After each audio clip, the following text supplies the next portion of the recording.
Welcome to the Learning Pines YouTube. We hope this video helps. You start by signing into your Microsoft account on the Xbox. This links your gamer tag to the Xbox network. Next, make sure the console has the latest system update installed, because updates fix networking bugs.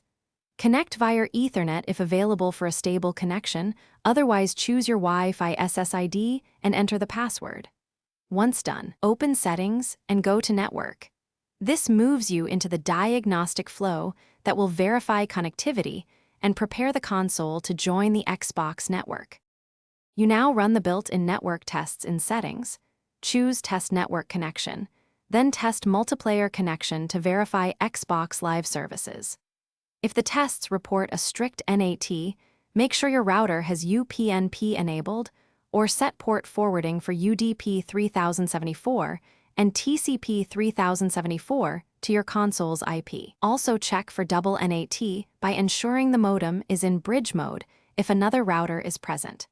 If DHCP or firewall issues appear, reboot the router and reassign a reserved IP to the console. You finish by signing out and back in to refresh your profile tokens.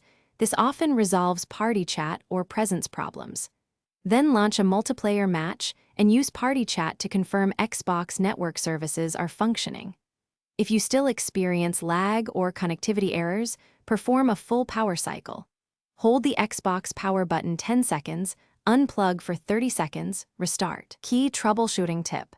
If NAT remains strict after UPnP and port changes, check for carrier-grade NAT with your ISP.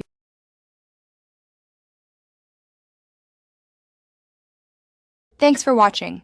Consider subscribing if we helped you.